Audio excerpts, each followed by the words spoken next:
So Digital Promise is actually was launched in 2011 with the mission. It had a congressional authorization, but no appropriation. That means it had the language but no money.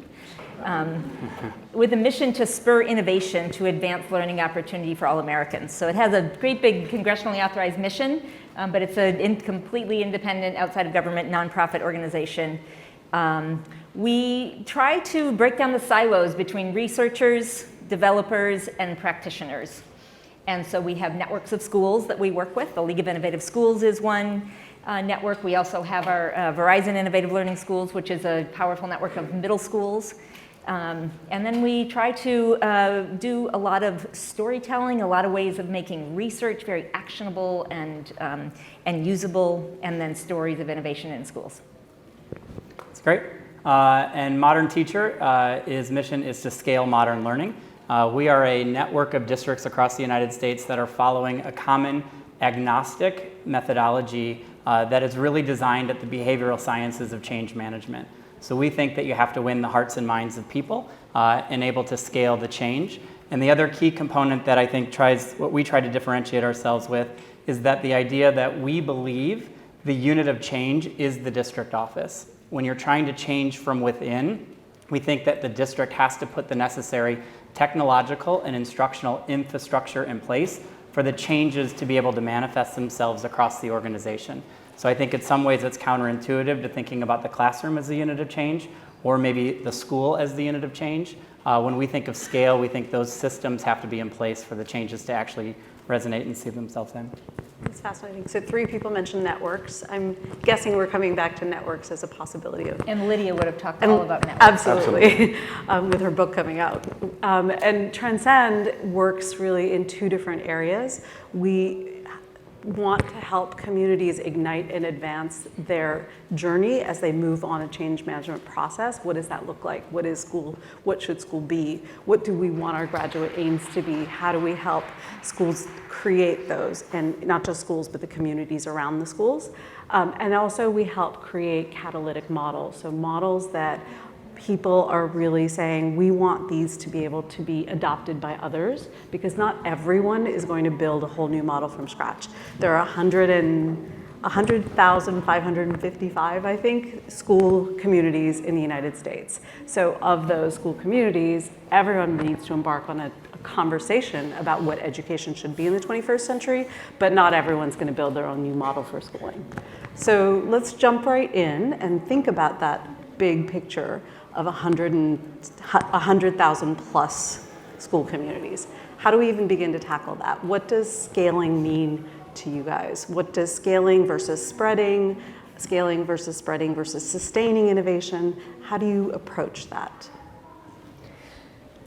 Yeah, I have a couple of thoughts. Yeah, I think the first thing, I think one of the key things, and I think you said this spot on, was that most people probably will not build a new model.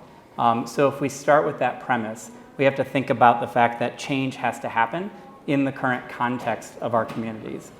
So when we think about those types of conditions that need to be in place, how do we help leaders create the conditions for the innovation to happen from the bottom up, but actually then create the systems and structures and procedures and practices that don't allow the culture to eat the innovation? And so those are one of the things that we try to think about. Thank you. And to add potentially to that, as we think about, this is a hard question, and there are a lot of more process answers, more than just like, here's what you do, you figure out what works and tell everyone to do it. We know that doesn't work. So I think really the bottom line is context and how you work with people in their context, while not making everybody completely recreate everything and learn everything, or research everything all over again. So starting with learning sciences and what we know about how people learn, grounding that in the realities of an individual community, and we can talk about some examples and some sort of adjacencies as well. But really determining what is the challenge you're trying to solve, what is the learning science, what do we know about that, what have other people tried, so that you go into it with kind of an information base, and then add to it your own personal context with the people that are most affected by the challenge, and and work on it from there. So that was very general, and I think we can go deeper Yeah, as we absolutely. talk more. So I see there's going to be a lot of agreement on this panel for obvious reasons. So They want us to disagree, it might question, not I know, we're gonna get there, I'm sure. But I appreciate, Sujata, you opening the space around the conversation between scale and spread, because we particularly prefer the word spread, because there's something around scaling in that language, when you talk about scaling, that has a bit of this imperialistic kind of colonial, like I'm gonna take it and we're gonna come in and break into new markets. Yeah. And that historically we know doesn't work.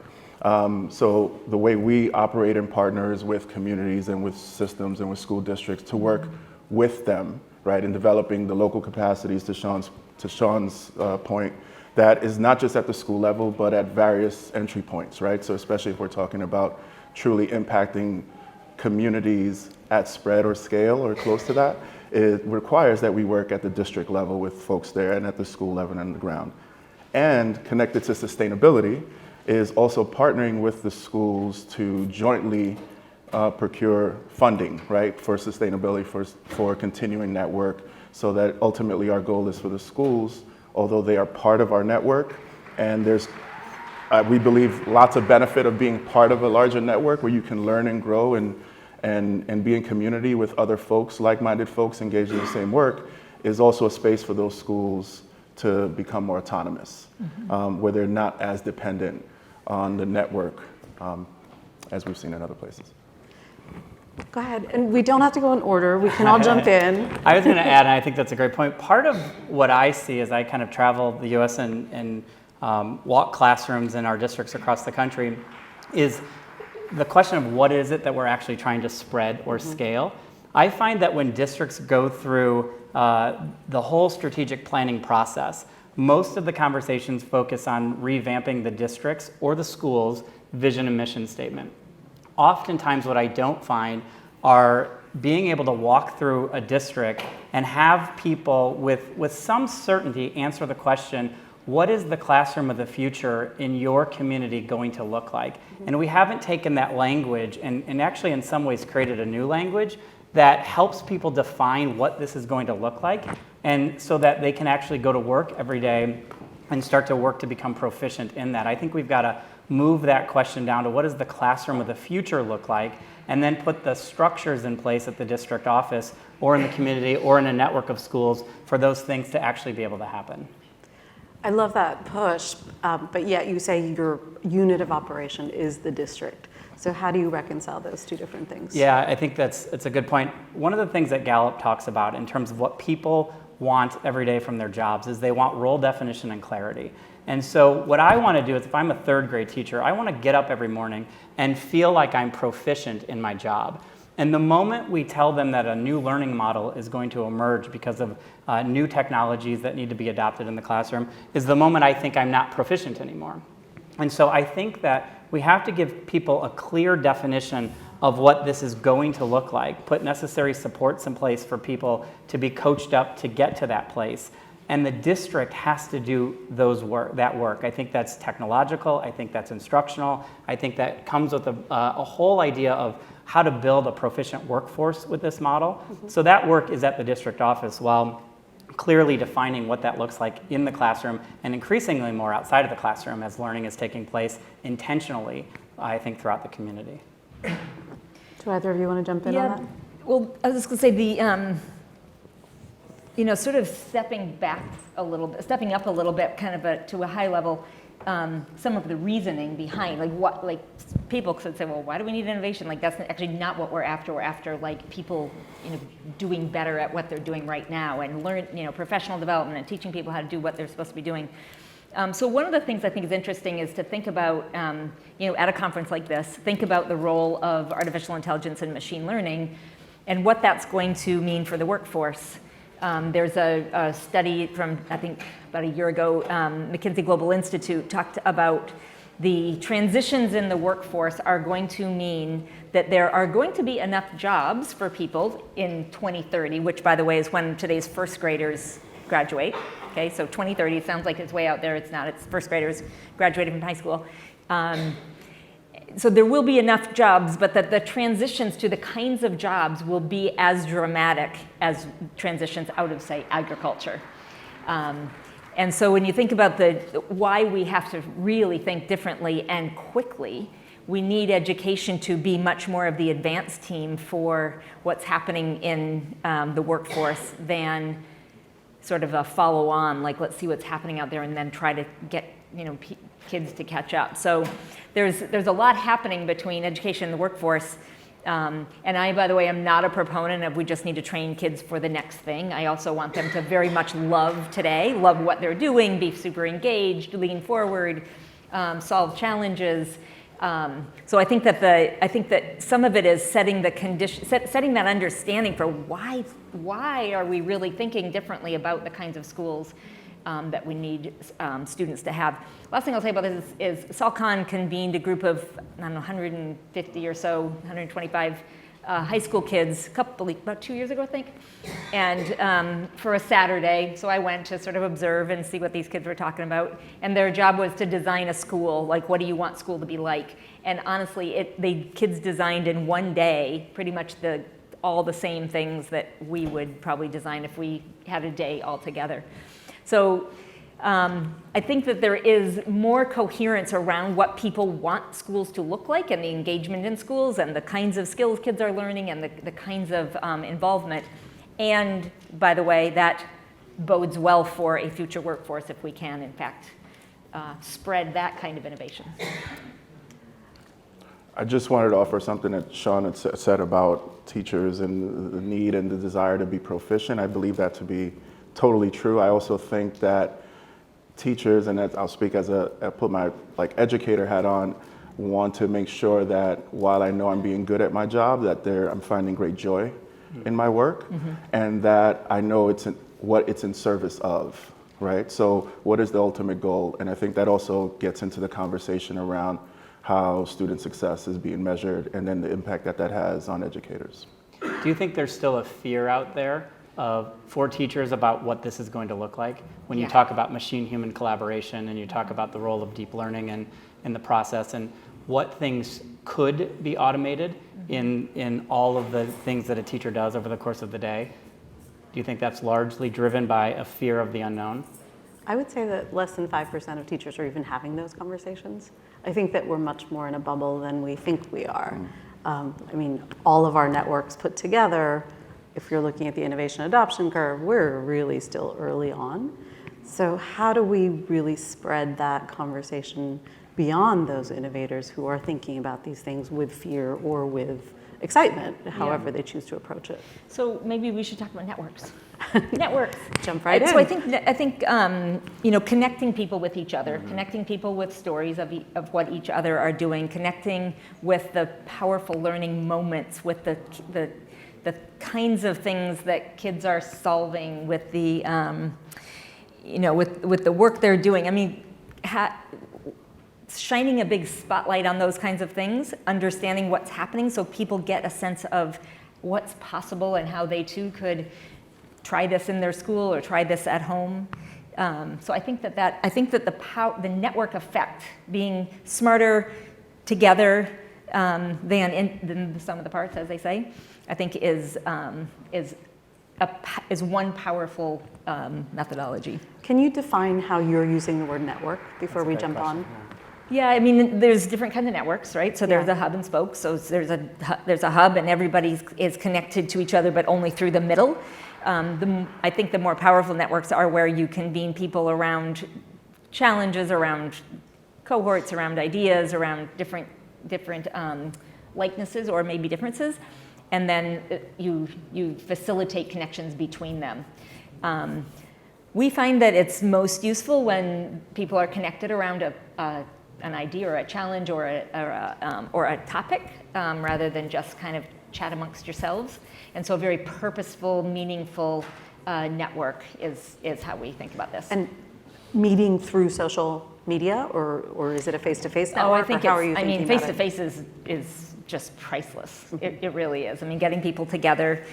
We just had our League of Innovative Schools meeting, and when people come together and you feel the energy, you feel the interest and excitement, and people are talking about their own innovations in their districts, then other people do, in fact. I'll tell you one actually real quick story. A few years ago, we had a League of Innovative Schools meeting at this conference, actually, now that I remember that. And it was, and we visited El Cajon and Vista schools, their local San Diego schools. Amazing visits, amazing schools. And one of the things that David Miyashiro, the superintendent of El Cajon, said was he started all of his STEM and makerspace interactions, which were great to participate in and to visit, from a previous visit to Pittsburgh. So it kind of started in Pittsburgh, people visited schools in Pittsburgh, then those districts, those superintendents could go home, bring these practices home. And what happens is then they're not, then they don't feel like they're out on a limb, like doing the cutting edge thing. They're like, oh, no, we're just doing the same thing as those awesome schools in Pittsburgh are doing. You know, so it just gives everybody some air cover. So those are some of the network effects. Yeah, I completely agree.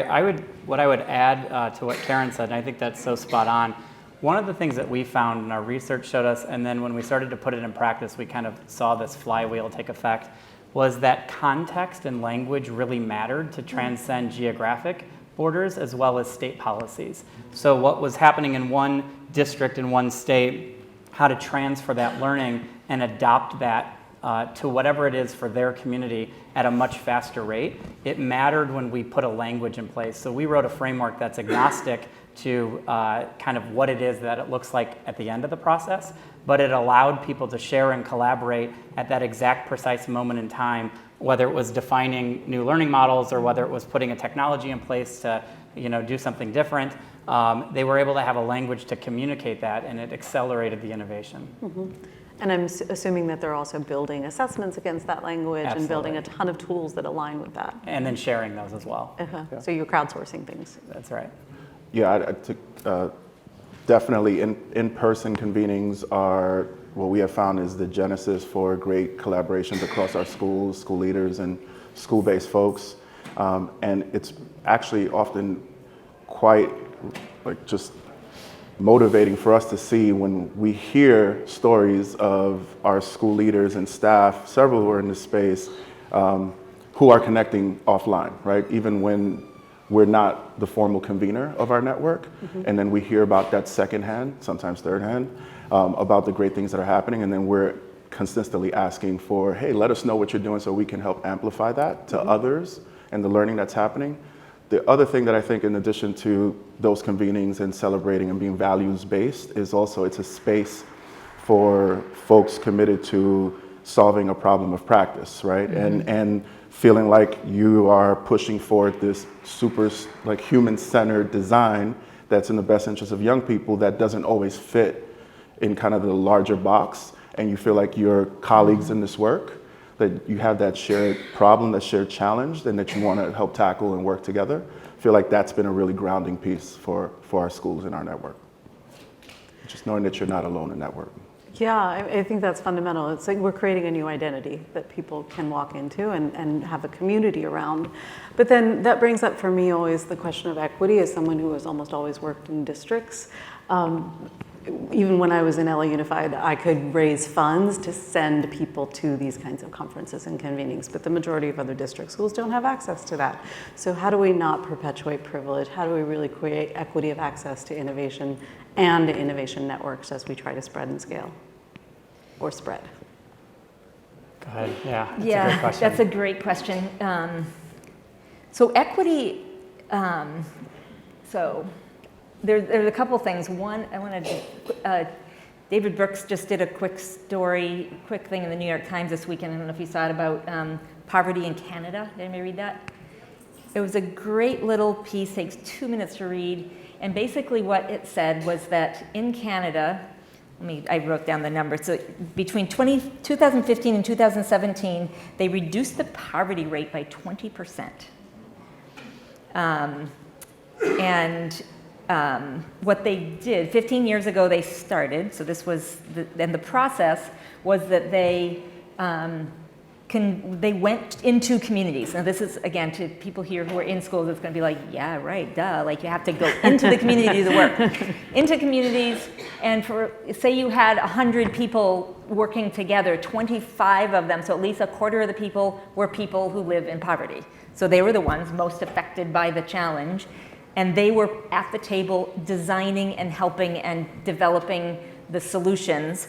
The other people were people who were more sort of traditional roles, maybe running a food pantry, or government officials or nonprofits or other people kind of working with them. And so what they did is they all had similar challenges, but the challenge showed up differently in different contexts and different communities.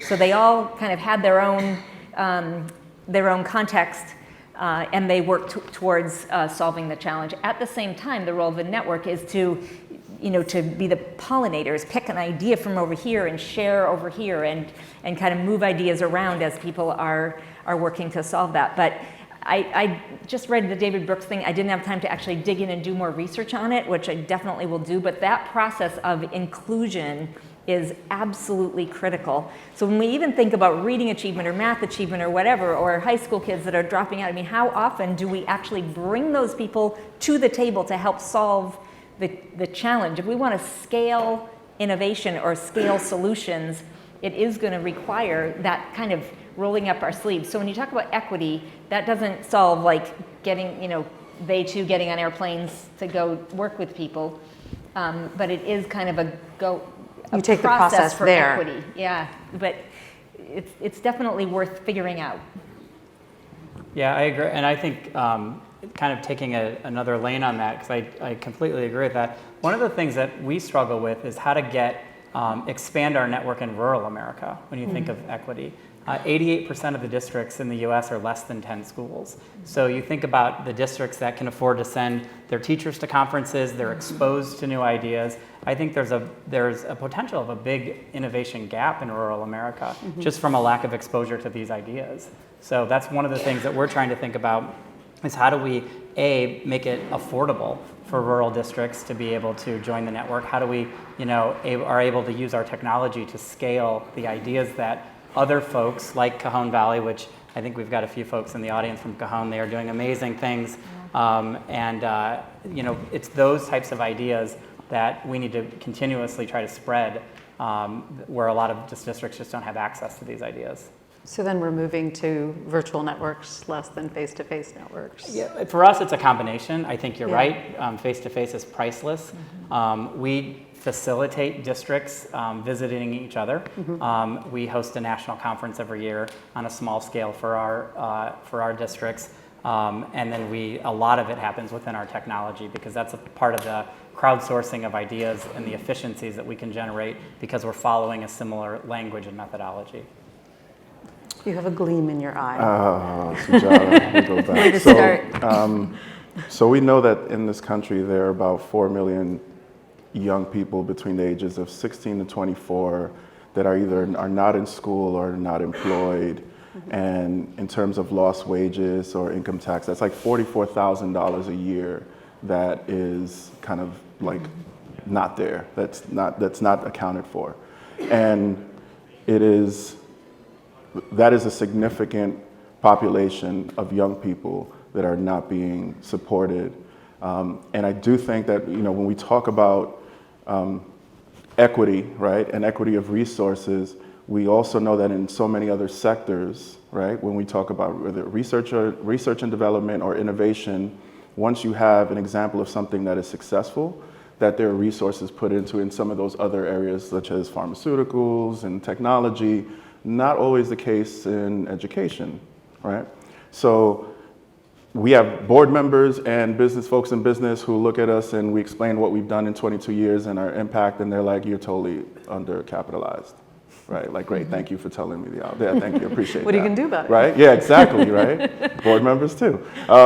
So for us, we feel like we're not obviously the only ones in this space and with that same challenge. Not a scientist, but make a total science analogy, right? Like, folks are familiar with the California super bloom that just kind of took place, right? Like, all of a sudden there are wildflowers growing everywhere in California, and that's because of like this downpouring of rain that we've gotten over the the winter and the spring. We're about due, right? And then we're about due, I think, in the education space for that type of support that allow us to ensure that we are serving those that have been kept furthest from opportunity, and really try to shift the narrative around this piece around and really communicate to communities that we believe and know that their demography does not need to equal their destiny. So that's the gleam in the eye that you saw. Okay, I think we're segueing into obstacles. What possible obstacles are you seeing? Really, one roadblock that needs to be removed in order for things to scale or to spread. I can take one. Yep. I wouldn't say it needs to be removed, but I would say it's an obstacle. I think, and this is my point of view, so we can feel free to pick this one apart, but I'm on a little bit of a limb, I think, on this one. I think the majority of sitting superintendents are risk averse today. And For good reason. For good reason. For good reason. Do we have any superintendents in the audience? One of the questions that I asked when I did a 2-year research project on superintendents that were leading innovation in their communities and why were they versus other superintendents. And for the most part, most felt, the superintendents answered the question that they didn't feel they had the power to transition traditional classrooms into modern learning environments, whatever definition that may be. And they cited unions and board of educations and the local politics and resources and funding. So one of the things that we're trying to think about is how do we shift the dialogue away from power when it comes to change to influence and helping superintendents think about their influence in kind of moving the needle around this. But I think most today are scared to take this risk. Does that go back to what And that's an Karen was- obstacle. I think it's a massive obstacle. I absolutely agree. So it's not that they're risk averse by nature, but their circumstances make them less willing to take risks. That's a good question. I'm not sure what the answer would be to that. I would be either. curious to do a kind of a personality assessment. I have my sense about what principals are. They are definitely risk averse, and then you kind of wonder where you go to superintendents. But Karen, you had talked earlier about storytelling as being really fundamental. So when you talk about influence, is that what you're moving towards? Yeah, absolutely. Yeah, and when you think about, how to mitigate that feeling of like, I'm not going to take a risk, you have to de-risk it, right? You have to figure out what will make this not risky. One is giving them air cover, letting them know this is happening lots of places. You're not really the only one doing this, and giving them examples where other successes are happening so that they don't feel like they're out on a limb. And there's the power of the network And again. there's the power of the network, the power of the internet, the power of storytelling, the power of data. There's a lot of things that we can do. That said, it's super noisy. It's a noisy space. This conference alone, there's just so many ideas, and this is the most hopeful conference you want to go to in education because everyone's pitching each other and we can do this, and I got this new product, and what have I watched? And, so it's really interesting to think through what's happening here and how do you break through that noise. Talk about scaling solutions. So I think one problem is how noisy things are, and how to and then how to mitigate through storytelling and through other means. I want to really come back to that noise issue, but Carlos, I'm sure you have something to say about obstacles. So definitely I think that the role of a chief executive of a major school district or major smallish, medium-sized school district is challenging, and I do think that there are many that are risk averse. I do think that we need to figure out how we continue to highlight and elevate those that are very courageous and equity focused, more than I think we do nationally. Several who are also in this room, we have leadership from Buffalo, we have leadership from Newburgh, New York, Reno, Nevada. There are just so many different leaders that I feel have led in that way, but we don't always hear about. So I just wanted to mention that. So the question always around, in terms of challenges, I think the way we're continuing to talk about student achievement is one that I always come back to, right? And the need to really talk about developing new forms, right? And new measures for young people's success that aren't in the traditional way, right? That is just really, I feel influencing in not positive ways the way teaching and learning has continued to be and hasn't allowed us to shift. think that needs to continue to be a big part of the dialogue that we have at all levels. An innovation that needs to happen, way better assessments that people can trust. Yeah. My fear on the leadership side of it is, and as I travel and see different communities that are adjacent to each other in different states, the reality is that the dollars in most states follow the kids. And so what I'm seeing is you may have an innovative leader, a courageous leader, aspirational leader in one community that's starting to put some, I think, real delivery models that look a little bit different, maybe some blended learning options, some virtual options for kids, and they're winning kids. The district is growing, where a community right next to them has a declining enrollment and has for the last 5 or 6 or 7 years. So I wonder if we look 10 years out and we allow innovation to happen kind of from the community lens, will we actually create these communities with have and have nots when it comes to educational delivery models that are very pervasive, much more than they are today? And it's a question that I have, because I can see the trends there. I mean, public education the enrollment in the US is declining. Yep. Homeschool's on the rise, charter school's on the rise. Independent schools are on the rise. So there may be an issue there with fiscal models eventually, but I mean, I think that this comes back to a larger conversation that we had and in other places, but that is innovation then seen as a boutique privileged thing? I mean, that's what the first round of progressive education essentially became. How do we make sure that this second round of innovation that tries to create more learner-centered classrooms with a whole child assessment approach, how do we make sure that that does not again become a boutique thing? It's the equity issue again.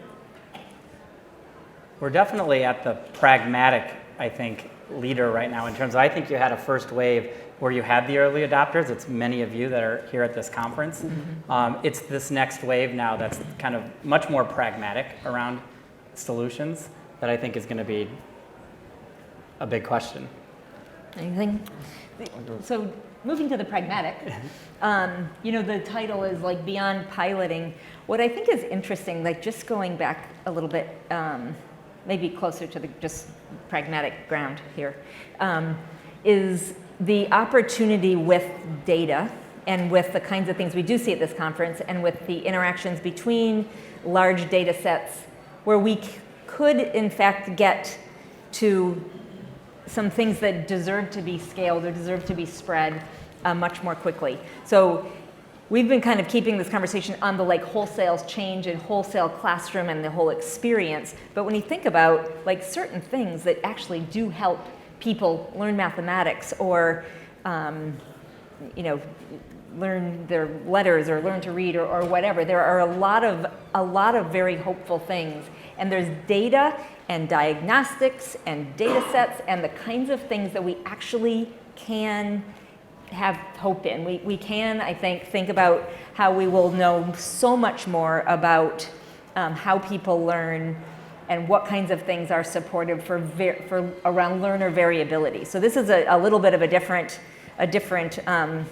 taking us probably in a completely different path. But I was just looking at, or just somebody was just telling me about a study that was just done on a small tool. Again, these small, lightweight tools that supported students with low working memory. Now, if they had done a test of this intervention on all kids, which they did, what they found was that probably on average it didn't make much of a difference. But when they started disaggregating the data, they figured out students with low working memory, it was super helpful. Students with high working memory or better working memory, they got disengaged and left and weren't interested. So when you think about the kinds of things that we can do as we have better data and better diagnostics and better information that are lightweight, that we can put a lot of different places, we're going to be learning so much more about how people learn and the kinds of things that are helpful for certain students in certain contexts and certain situations. So that's it. I know I just changed the subject. No, you didn't though, because it brings a really interesting point. So I will do a yes and to that. What's the unit of design? Because then what we're talking about is specific interventions. How are we getting to the 100,000 schools? Are we kind of creating a system that integrates that tool with the math tool, with an SEL tool? Is the classroom the unit of change? Is the school district the unit of change? Is a school the unit of change? How are we designing with that? Because like you said, this is the noise problem again. There's so much out there. Yeah, I don't actually think it's clear yet. I think all of those things are happening right now. I think some people are designing things that through the internet can be distributed widely.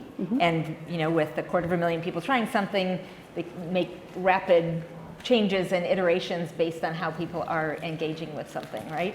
And then, so I think it's all of the above are happening right now, and I think it's another thing we'll learn more about. I think we're in the... Up to you. I agree with you on this. I think we're in a very similar transition phase to how the Internet of Things was built. I wrote an article called The Programmable Classroom that talks about the idea that we actually, teachers every day have the tools of assessment. They understand, the personalities of their students in the classroom, their interests, their culture, their language.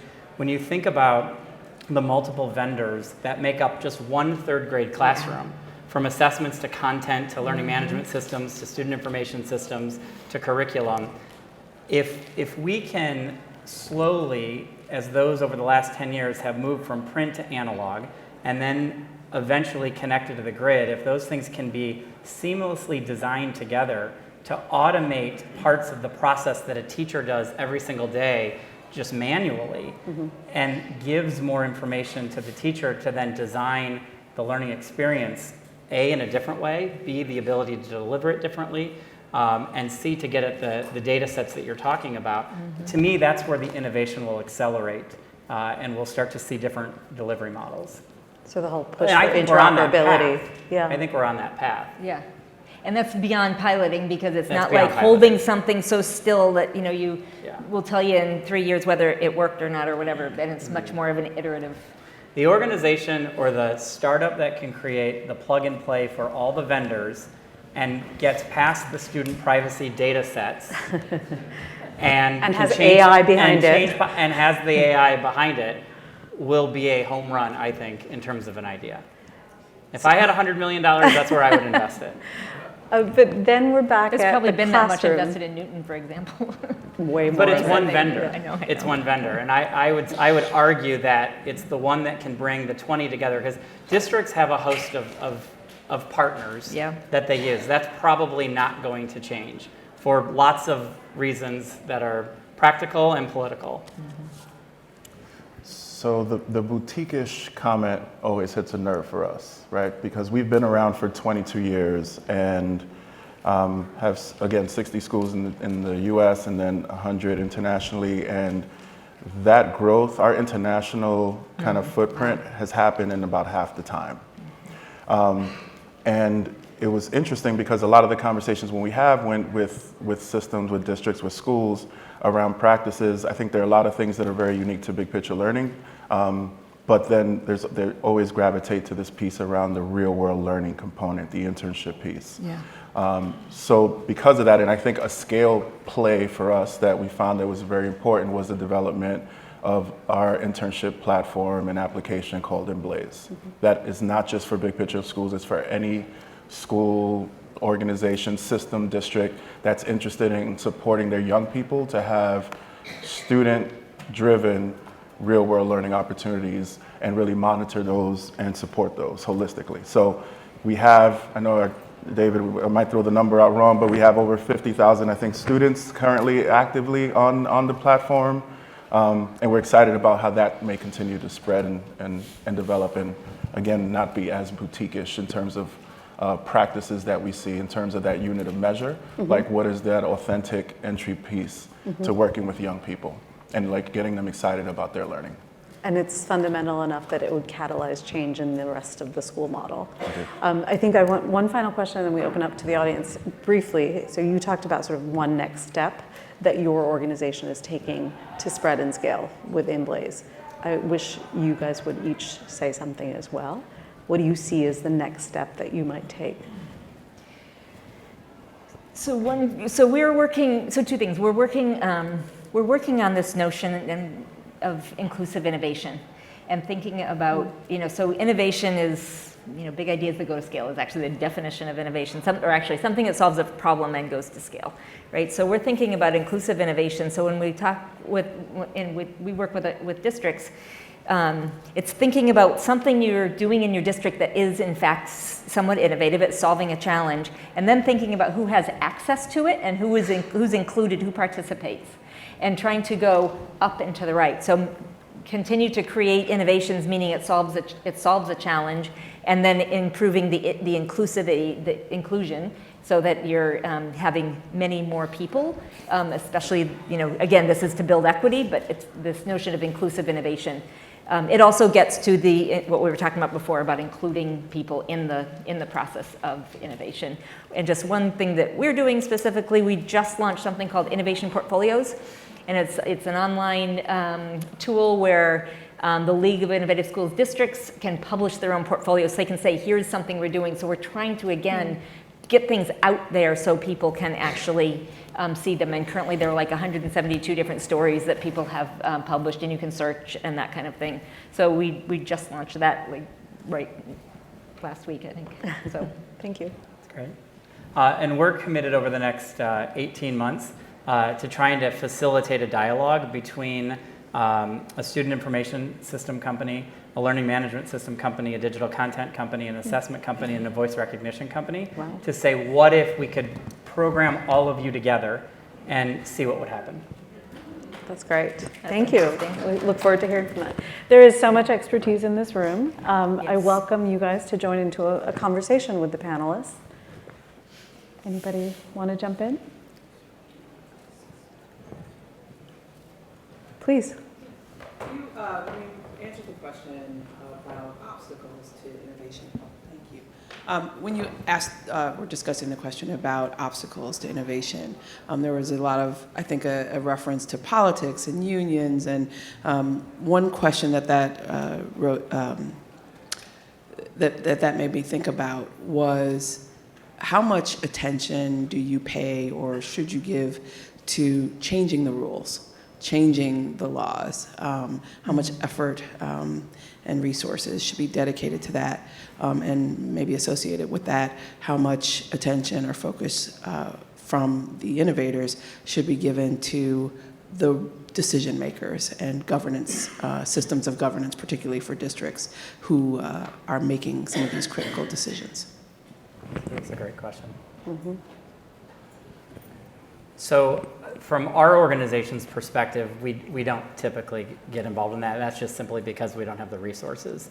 If I were to look at changing policy, I would probably focus at the state, not at the federal level. I think you'll get a lot further in terms of the ability to make real changes faster. And I think we need organizations doing that. So I'm a big fan of that. I think people need to be doing that. I think policy is a big, especially when it comes to assessment. And that's, often dictated at the federal level, but really decided at the state level, at least the bully pulpit anyway. And local, education in this country is local, and so education or local policy is also critically important.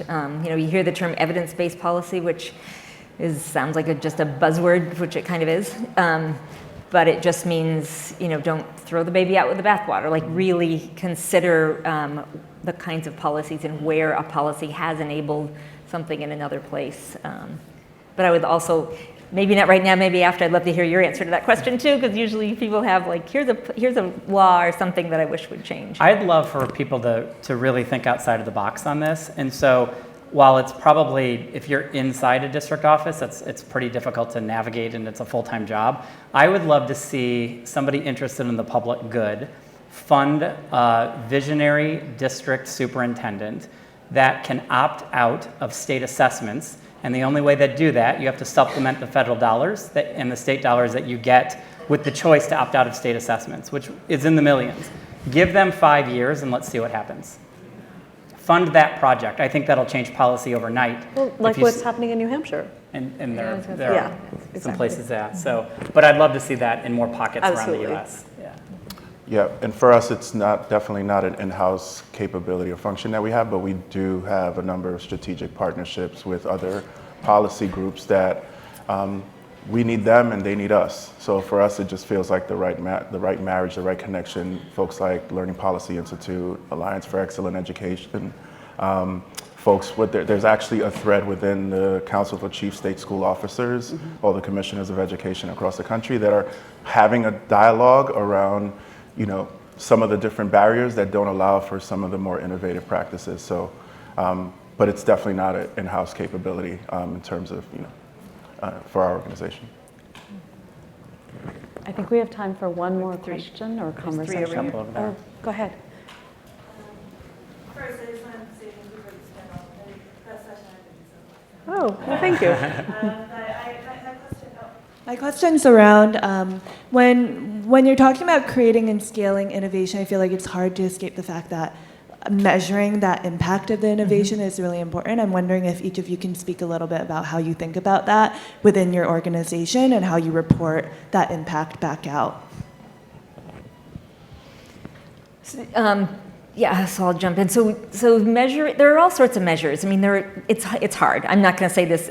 Just measure it. It's easy. It's hard, and it gets back to your comment about the measuring the kinds of skills that aren't necessarily measured on standardized tests, right? So you have a lot of indicators of engagement, attendance, and behavior, and surveys, and like you mentioned the Gallup survey before. I mean, there are a lot of measures for a variety of things. So first, thinking about what you're trying to impact.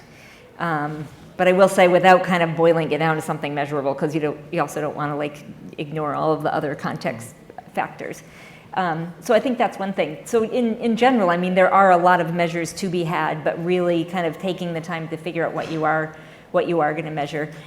What we measure in our organization is we measure reach, right? So that's important, and you can measure with Google Analytics and that kind of thing. We measure impact, and that's especially in the schools that we work with.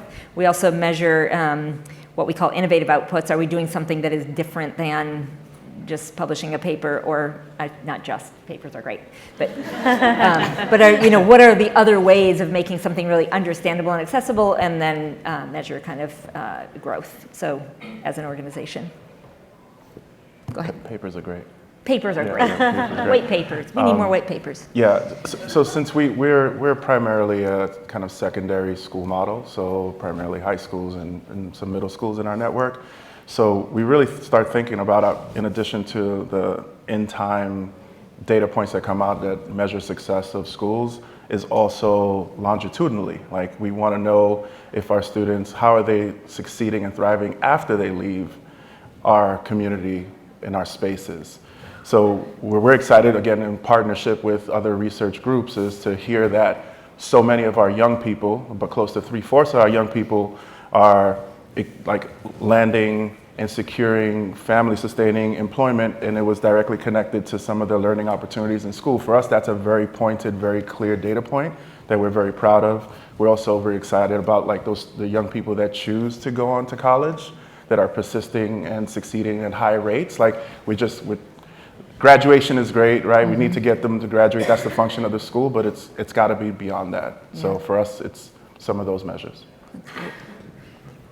I would just quickly add that for us, so because we talk about the unit of change being the district office, we measure inputs as it relates to a school district and their advancement through the stages of the framework that we wrote.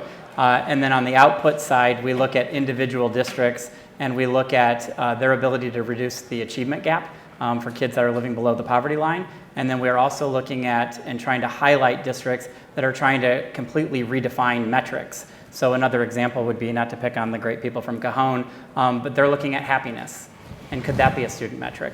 So we're trying to highlight districts that are trying to do some things that are outside of the box that contribute to kids' well-being, to being happy and healthy, and contributing back to society. And I would say for Transcend, we, of course, do reach, number of schools served and schools reached, then codified models, the number of schools that models have scaled to and been adopted by. At the same time, we also have a big line of knowledge products. So for example, why should every school in the country reinvent what their graduate aims are? So we've created a really functional graduate aims database that's research-based, that has kind of summaries of 2-pagers on different graduate aims and places you can research further. So if you want to build a new graduate profile, here are 50 possible graduate aims. instead of going down that Google, black hole, you can just start from there. So we build a bunch of tools that let processes speed up at the community level. So I think we're out of time. Are we? Yes, we are. They're nodding. They're like, yes. We're vehemently nodding. Can we all thank our wonderful panel?